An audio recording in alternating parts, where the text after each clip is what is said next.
This is McCook's Mr. Bill. It's an honor to have you here. Well, I got through my third chemo treatment today.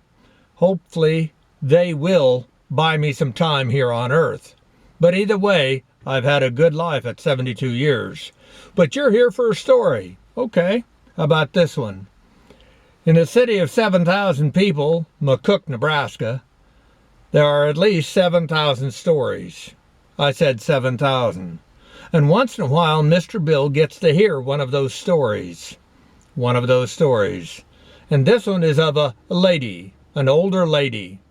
But she tells the story, and it goes like this. She said she was an odd duck from a little kid on, and she had an older brother, a year older brother, and a year younger brother. And they were pretty abusive to her, in so much as just being kind of a bully concept to her.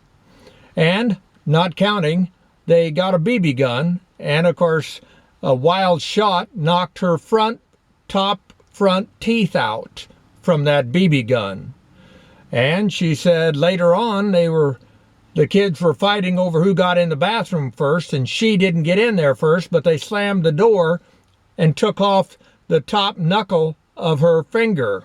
Yeah, that'd hurt, and then some, wouldn't it, lose your top knuckle?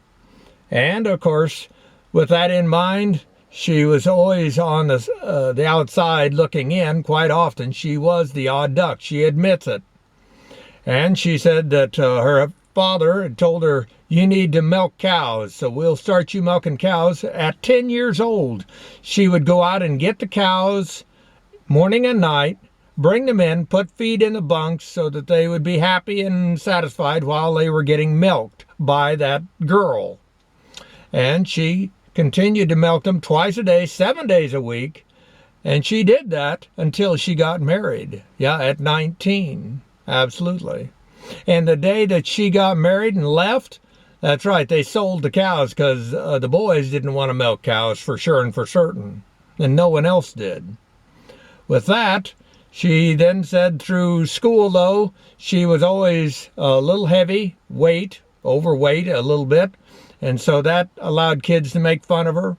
And she said throughout her grade school and then high school, she was a country pumpkin, in so much as the city girls would make fun of her. And it made life pretty hard for her in many ways. She dated a few boys, but they only wanted one thing, she said, and she didn't want to give it. At the same time, she continued to try to do the best she could, and she even picked up some college, but it didn't do her much good. And later, when she married her first child, she said she had a miscarriage. A first child miscarriage, yeah. And that's devastating as my wife and I can testify.